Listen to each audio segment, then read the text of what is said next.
How's it going, you guys, and welcome back to the channel.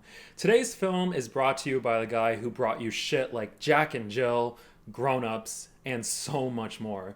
But instead, it's one of those films where you actually watch it and you're less likely to jump off a cliff after watching it. Maybe. Today, we're going to be talking about Uncut Gems.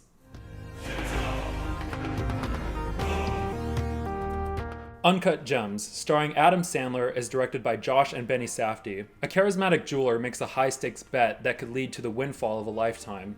In a precarious high-wire act, he must balance business, family, and adversaries on all sides in pursuit of the ultimate win. Now, when I said it's maybe likely that you're gonna jump off a cliff after watching this film, two words can basically sum up every viewer's experience. Mentally exhausting. Uncut Gems is quite a unique gem to say the least, and seeing how it's one of Adam Sandler's films where he's not acting like an immature kid for over an hour sucks for me because the last Adam Sandler film I watched was Jack and Jill.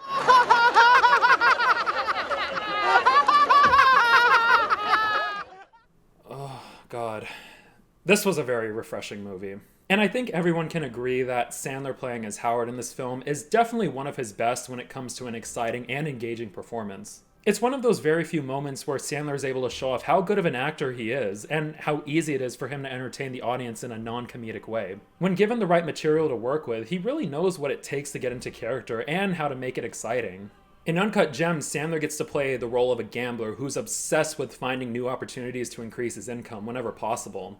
And a lot of weight is brought down on his shoulders due to pre-existing debts, the terrible decision-making he does whenever he tries to make more money, and at the same time, he also has to balance out his family life, which is also on a completely bumpy road. From the way this story is written, as well as watching Sandler's performance, it does a really great job in allowing you to connect with his character. Sure, there are a bunch of times throughout where you just sit there and wonder, what the hell are you doing? You're a fucking lunatic. Then there's those other moments, mainly with his personal life, where the film does a great job in making you feel for his character and you only want the best for him. It's such a roller coaster throughout the runtime, and when the ending hit, it just left me shook after watching all the madness. On one end of the spectrum, Sandler's character is just such an asshole throughout this entire film, and it feels like there's just a big emotional weight off of your shoulders. But then there's that other side where it's very upsetting, considering that he had to go through so many personal struggles. And it's a very bittersweet ending for me, to say the least, and I'm sure many others can agree. But I know there's a lot of people that lean heavily on one side or the other.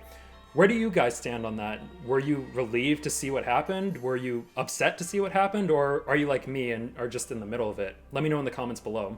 He did a great job in transforming himself into an addicted gambler with so much emotional weight on his shoulders that it was pretty surprising to me. He didn't only have that classic charm that we all know, but his emotional moments always hit home for me, and I never thought that I could see that from him.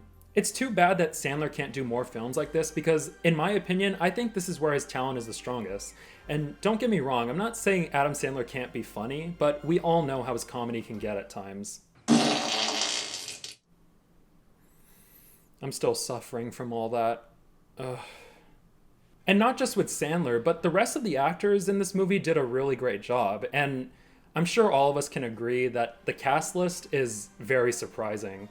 For instance, it was pretty shocking to see that Kevin Garnett was in this movie and to see that he had a prevalent role to play. But he did a great job, unlike some of his fellow colleagues.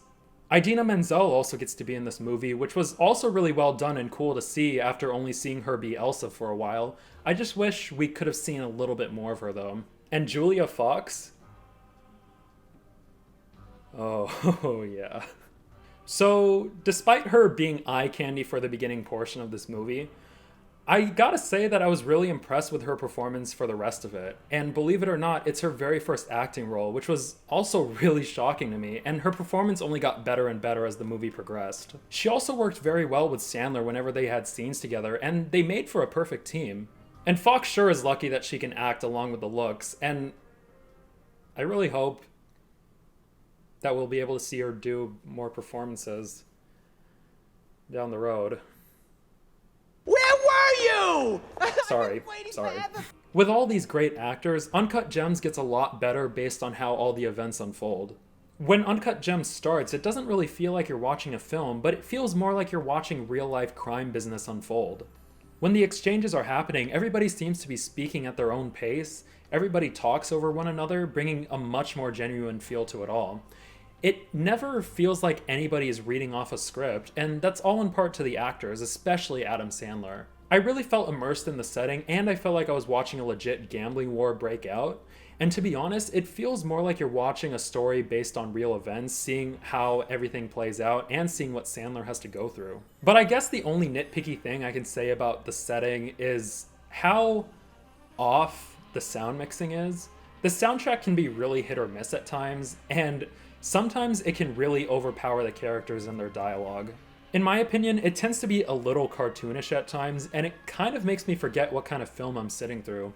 It definitely isn't as annoying as Christopher Nolan's sound mixing, which is very on the nose, but here it's just a minor complaint. But overall, Uncut Gems is a really fascinating film, and it gets better the more times you watch it. The first time I watched this, it was really hard to sit through considering how fast everything was happening, and there's almost no breathing room. But the more you think about it, and after watching it on multiple viewings, it definitely gets better and better. The story is suspenseful and has many turns to keep you entertained. The writing and direction can make this film very unique, and the casting and performances are top-notch. This movie proves that Adam Sandler has the talent and charisma to star in different films than we're used to, and I can only wish that he will be able to show that off a lot more in the future. And the same goes for the rest of the talent. Kevin Garnett, go take on some more acting roles. You're definitely suited for it. And Julia Fox, I hope to see you down the road. As far as this movie's score goes, Uncut Gems is a gem in itself, and I'm gonna go ahead and give it 9 out of 10 jewels. All right, I'm not a fucking athlete. This is my fucking way. This is how I win. Man. Julia... You're a weirdo! Oh, sorry. So anyways, I'd like to know, what do you guys think of Uncut Gems? Do you love it? Do you hate it? Or not care to watch it? Let me know in the comments below. And if you made it this far in the video, I'd appreciate it if you leave a like on the video and subscribe to the channel for more future content like this. Thank you guys so much for joining me in this review. And until the next one, you guys, I'll see you later.